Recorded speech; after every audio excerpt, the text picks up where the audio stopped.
नमस्कार साथियों, देखिए आज का वीडियो बहुत ही महत्वपूर्ण है। जो कि आज के वीडियो में हम देखेंगे कि मिडिल स्कूल जो माध्यमिक शिक्षक हैं उनको जो यहाँ पर टेप जो परचेज किया जाना है प्रत्येक शिक्षक को, उसके लिए क्या जो है निर्देश है मेन जो टीचर्स को ध्यान रखने हैं क्राई करने के दौरान, और उनको पता भी होना चाहिए। दूसरा जो है क्या स्पेसिफिकेशन होना चाहिए, सभी कुछ जानकारी देखेंगे, तो प्लीज वीडियो के एंड तक बने रहिएगा। यहाँ पर देखें, जैसे कि हमने इसके पहले वाला वीडियो बनाया था जिसमें आप ऑनलाइन किस प्रकार से जो है टीचर टेप प्रतिपूर्ति, एक तो टीचर टेप कंसेंट जो सहमति देना और उसकी प्रतिपूर्ति के लिए अप्लाई करना, उनमें किन आवश्यक बातों का ध्यान रखना है वो सब कुछ हमने प्रक्रिया भी देखा है, किन बातों का ध्यान रखना है वो सब देखा है। दूसरी चीज, उसमें जब आप कंसेंट देते हैं मतलब सहमति देते हैं टेप परचेज करने की, उस समय आपको दो लेटर का हवाला वहां पर मिलता है।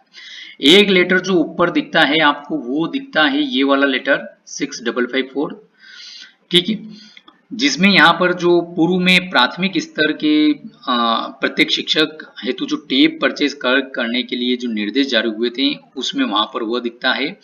और नीचे जहां पर जो है टीचर का नाम वगैरह आता है उसके नीचे जो जिसमें आप उसमें लिखा हुआ आता है कि मैं टीचर रिसोर्स पैकेज के अंतर्गत दिए जाने वाले टेबलेट के संबंध में राज्य शिक्षा केंद्र का पत्र क्रमांक 3886 के संदर्भ भी आता है। वहां पर मैं दी गई शर्तों से सहमत हूं, तो ये दो लेटर आते हैं वहां पर। तो ये वाला जो लेटर है ये हम देख लेते हैं। सबसे पहले तो फटाफट देखिए यहाँ पर जो बताया गया है कि इसका जो मेन उद्देश्य है यहाँ पर बताया गया है कि विभिन्न डिजिटल पोर्टल से प्राप्त कर बच्चों को दिखाने, शिक्षकों की तरफ विषय वस्तु को विभिन्न डिजिटल पोर्टल से प्राप्त कर बच्चों को दिखाने, ऑनलाइन टीचिंग प्रशिक्षण आदि के लिए 15,000 रुपए प्रति शिक्षक की दर से बजट प्रावधान टेबलेट क्रय हेतु किया गया है। ठीक है, अब यहाँ पर देखिए टेबलेट क्रय हेतु निम्नानुसार कार्रवाई की जाएगी। एक तो राज्य स्तर से निर्धारित न्यूनतम स्पेसिफिकेशन संलग्न के अनुसार टेबलेट का क्रय संबंधित शिक्षक के द्वारा किया जाएगा। तो ये चीज यहाँ पर बड़ी स्पष्ट है। वह जो स्पेसिफिकेशन है निर्धारित स्पेसिफिकेशन उसके अकॉर्डिंग तो टेप होना ही चाहिए, मतलब उससे कम स्पेसिफिकेशन नहीं होना चाहिए। इस चीज का आपको ध्यान रखना है। टेप क्यों? क्योंकि इनका फिजिकल वेरिफिकेशन होगा और साथ ही साथ टेप जो टेप आप परचेस करेंगे उसी से आपको जो है प्रतिपूर्ति के लिए अप्लाई करना होगा। और उसमें जो है सॉफ्टवेयर इस टाइप का बना हुआ है वो, कि जैसे ही आप उसके लिए यस करेंगे कि हाँ इसी टेप से आप प्रतिपूर्ति, इसी टेप के लिए आप प्रतिपूर्ति करना चाह रहे हैं, तो बहुत कुछ स्पेसिफिकेशन ऑटोमेटिकली सिस्टम द्वारा ले लिया जाएगा। ठीक है, उसके बाद में टेबलेट क्रय उपरांत टेबलेट का देयक स्पेसिफिकेशन एमपीएसीडीसी के सहयोग से तैयार किए गए मॉड्यूल में दर्ज किया जाएगा। एमपीएसीडीसी के मॉड्यूल पर दर्ज देयक अनुसार अधिकतम राशि, ये यहाँ पर स्पष्ट कर दिया गया था कि अधिकतम राशि, ठीक है, अधिकतम राशि 15,000 रुपए संबंधित शिक्षक के खाते में जारी की जाएगी। टेबलेट की कार्यशीलता अवधि 4 वर्ष मानते हुए राज्य स्तर से 4 वर्ष तक टेबलेट को ट्रैक किया जाएगा। इसके पश्चात टेबलेट का मूल्य शून्य माना जाएगा, अर्थात 4 वर्ष पश्चात टेबलेट का उपयोग शिक्षक के द्वारा स्वयं के कार्य हेतु किया जा सकेगा। और 4 वर्ष की समय सीमा में यदि टेबलेट क्षतिग्रस्त अथवा गुम हो जाता है तो निर्धारित स्पेसिफिकेशन का टेबलेट शिक्षक के द्वारा स्वयं के व्यय से क्रय किया जाएगा। शेष कार्यवाही कंडिका 2.4 के अनुसार रहेगी। ठीक है, ये वाला। अब उसके बाद में यहाँ पर देखिए एक और महत्वपूर्ण चीज जो है वो ये है कि शिक्षक के द्वारा 4 वर्ष बाद टेबलेट का उपयोग स्वयं के द्वारा किया जा सकेगा, अतः अतिरिक्त राशि लगा करके उच्च स्पेसिफिकेशन के टेबलेट क्रय किए जा सकते हैं। तो ये यहाँ पर जो है स्पष्ट कर दिया गया है, मतलब आप जो निर्धारित स्पेसिफिकेशन है उससे उच्च स्पेसिफिकेशन का टेबलेट भी क्रय कर सकते हैं, लेकिन राज्य स्तर से अधिकतम राशि रुपए 15,000 ही जारी की जाएगी। ऐसा नहीं कि आपने 20,000 का क्रय कर लिया इसके चक्कर में और आप 20,000 की डिमांड करें तो वो नहीं होगा, मैक्सिमम तो आपको 15,000 ही मिलेंगे। ठीक है, फिर उसके बाद में यहाँ पर जिन शिक्षकों की सेवानिवृत्ति अवधि 2 वर्ष से अधिक है उनके द्वारा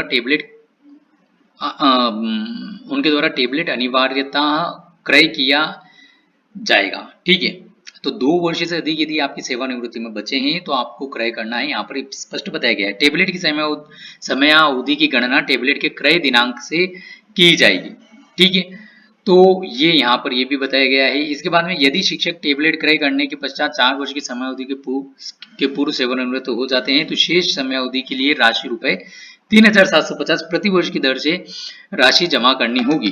ठीक है, फिर उसके बाद में उदाहरण के लिए यहाँ पर बताया गया है कि यदि शिक्षक के द्वारा 3 वर्ष टेबलेट का उपयोग किया जाता है तो राशि रुपए 3,750। यदि 2 वर्ष टेबलेट का उपयोग किया जाता है तो राशि रुपए 7,000 की राशि जमा करनी होगी। ऐसे शिक्षक जिनकी सेवानिवृत्ति की अवधि 2 वर्ष से कम है, ऐसे शिक्षकों को टेबलेट क्रय करना वैकल्पिक होगा। ठीक है, वैकल्पिक उनकी इच्छा। तो ये यहाँ पर जो है कुछ बहुत महत्वपूर्ण निर्देश जो है यहाँ पर जारी किए गए थे। यहाँ पर देखिए कुछ समय सीमा भी बताई गई है कि कार्यरत माध्यमिक शाला में कार्यरत शिक्षकों के द्वारा 30 नवंबर तक टेबलेट क्रय की कार्रवाई पूर्ण करने हेतु आवश्यक निर्देश जारी करने का कार्य करे और जिससे 31 दिसंबर तक राशि संबंधित टीचर्स के खाते में जारी की जा सके। यहाँ पर अब हम स्पेसिफिकेशन देख लेते हैं फटाफट। तो देखिए स्पेसिफिकेशन जो है आप चाहे तो वीडियो पॉज करके भी देख सकते हैं, चाहे तो ये पत्र डाउनलोड करके भी देख सकते हैं। इसी प्रकार से यहाँ पर देखिए स्पेसिफिकेशन में सेलुलर कनेक्टिविटी होनी चाहिए। बहुत सी बार क्या होता है कि बहुत से लोगों के इस प्रकार के कमेंट भी आता है कि सेलुलर कनेक्टिविटी कंपलसरी है क्या, नहीं हो तो भी चलेगा क्या, लेकिन यहाँ पर देखिए स्पेसिफिकेशन में बताया गया है यस मतलब आपको वैसा लेना है।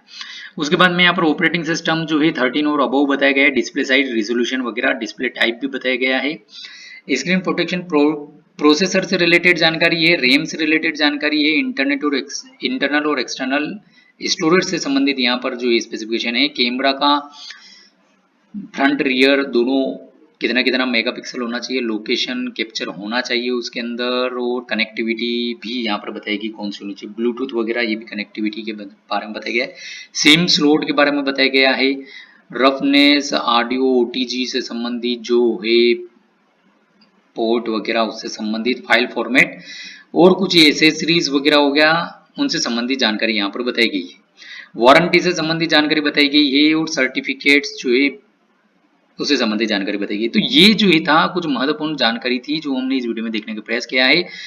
तो प्लीज वीडियो को लाइक शेयर चैनल को सब्सक्राइब जरूर करेगा ताकि इस प्रकार की और भी जानकारी को समय पर सबसे पहले प्राप्त हो सके। धन्यवाद।